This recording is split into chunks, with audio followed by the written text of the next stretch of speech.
Hey guys, I must be a little cranky today. I don't know why I'm thinking of this topic, but I am, even though the sun's out and it's actually really nice out. I've got, I think, 10 products that are expensive that I absolutely hated. And I have no idea why I still am holding on to them. I just, mentally, like, if I spent this much money, it's like, well, at some point I'll find a use for it, or at some point I'll get over this, or at some point, I don't know. I'll just start out with the oldest one, because I actually think my mom probably gave this to me.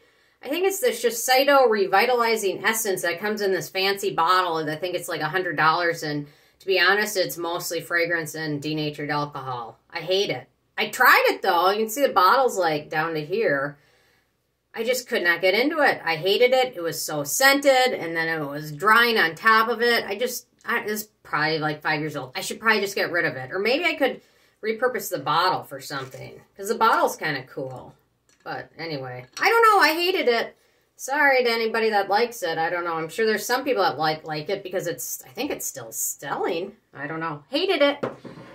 This one I'm almost finished with, and it's a hate pan. I'm finishing it because I spent money on it, but I hate it. The Star Skin Exfoliating Skin Mask Pads. They're so scented again. They actually are kind of cool because they have two sides to them, and you can stick your finger in there, and one side's got exfoliating on it, and the other side just got a soft thing, so you can use it to cleanse. But to be honest, after I use this, I then rinse my face off because I can't stand the smell of it. So, I don't know. They actually have a mist that I actually really like, but this stuff, I just hated it, and it was expensive. I think there's like 4 left. So, soon I will be done. I thought I was going to be emptied for next month, but I just got to finish it. There's 4 left. I can do it. Come on, Sarah. You can finish this terrible product. You can do it. You can do it. Lincoln will probably like it, though. Okay, what else did I hate? Okay, so this one, the NARS Restorative Night Treatment. This one is so scented as well. It smells like perfumey flowers that are old. And to be honest, I couldn't get past it because can you see how much I dug into that? Not much at all. I don't know. Maybe I'll try and finish it on my legs, but I just have a feeling it's so scented even then, even on my legs, the scent will bother me. I don't know. I'm kind of a baby when it comes to stuff like that. So, NARS Restored. I think I got this at TJ Maxx, maybe? Because I think it was on clearance. Maybe it was a one-off, and the normal version isn't that scented, but it smells like old perfume. I don't know how else to describe it. Okay, another product that was really expensive that I hated. For what it is, it's not really that expensive when you think about it compared to other products, but for what it is, it's expensive. The Drunk Elephant Scrub, I found this scrub to be so dry and irritating, and like I could feel like micro tears in my skin when I used it. So, to be honest, I think it's like 30 bucks. Compared to other products, it's not crazy expensive. Or compared to this at 100 bucks, it's not crazy expensive. But for a scrub that's going to rinse down the drain, I have a lot more scrubs that I like a heck of a lot better than this one. Hated it. There we go. You know what? I'm noticing a theme. Aside from the Drunk Elephant, I'm noticing a theme, because let's get to the next one. The TNS Recovery Complex. This one, again, smells so overwhelmingly floral. I can handle vanilla scent. I can handle fruit. I can handle watermelon scent. I can handle almost everything except for that, just that terrible fake floral scent. And this one has it. So I'm very glad I tried their other TNS product first. I think that was their newer one that had the double pumps. It was the TNS Essential Serum. Had no fragrance in it. This one is overwhelmingly fragranced, and sadly, I mean, this is like a $200, $300 product. Sadly, I'm finishing using this as a mask, so then I rinse it off after I leave it on for 10 or 20 minutes, because that's about all my nose can take of this. I've tried layering it under other products to get the scent to go away, and no matter what, the scent just, it's terrible. So I'm noticing a theme. So, anyway. Okay, next up. Youth to the People, 15% vitamin C and clean caffeine serum. What I didn't like about this one is the ginger root oil, another fragrance thing. It's not terrible, but it does smell like stir fry when I'm wearing it, so I couldn't get over that. I will finish this one probably in my arms or chest, but not on my face. And I also wasn't totally crazy about the derivative vitamin C they used in it. But anyway. Okay, next up we've got the Skin Fix Correct Dark Spot Corrector Serum. I love Skin Fix as a brand. I like a lot of their products. A lot of their products are wonderful. This was a loser.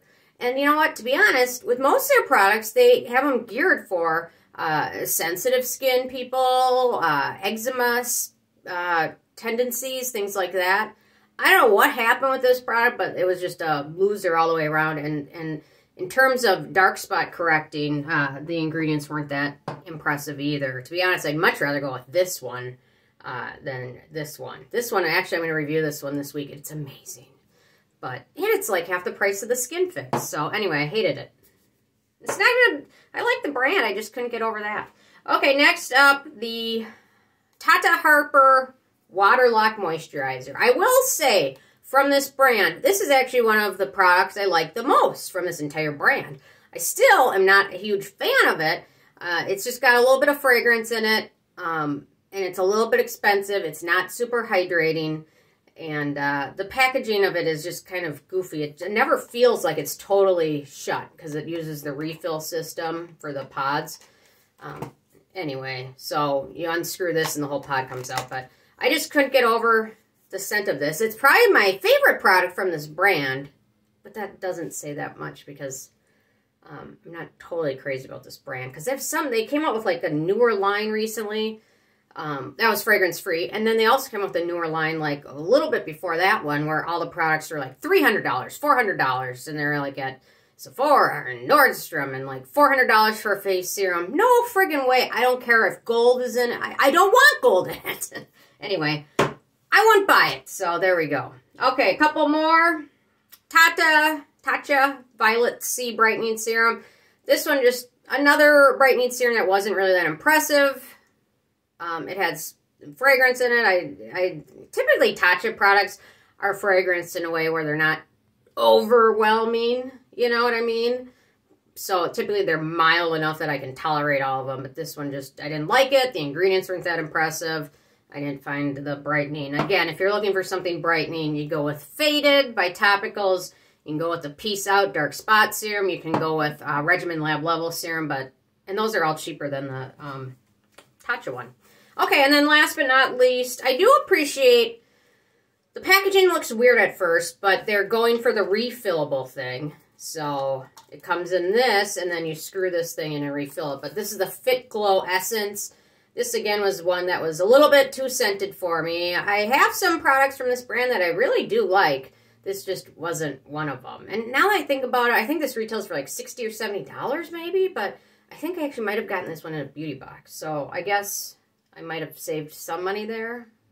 Maybe, probably not, but anyway, so those are expensive products I hated. I could go on all day with expensive stuff that sucks, because there's a lot of it out there. So save your money. You just don't need to spend a lot of money to have good skin. Get a nice short routine that includes sunscreen. Get some retinol in there if you're aging. And you know what? Talking about money, what is up with this thing of preventative aging for Botox that they're advertising to like 18, 19-year-olds? What is up with that? Preventative Botox that costs, I mean, I don't even do Botox, and it's like, what is it, $400 or something, and it lasts for 3 months? So if you're going to start preventative Botox around 18, I can't even do the math, how much that would cost by the time you get to like 40 or 50, but I just think it's a marketing scam. When you're 18, you don't need Botox. Don't worry about it. Live your life. Put sunscreen on and live your freaking life. But don't worry that much about it. I don't know. I mean, I get it. I worry about it too. But at a certain point, you have to live your life. And you have to be happy. So if you're getting too obsessive about certain things like prevent Botox, I think reevaluate. I mean, just think about, you donated $300 every 4 months to a dog shelter, what could happen? Or a shelter for kids, or I don't know. Anyway, okay, I'm done. Rant. I kind of ended up in a rant, which I didn't mean to happen, but I guess I'm just fired up. So anyway, okay, leave a comment with the expensive products you hated, or your thoughts on preventative Botox or whatever. Anyway, thanks so much, guys. I will see you tomorrow.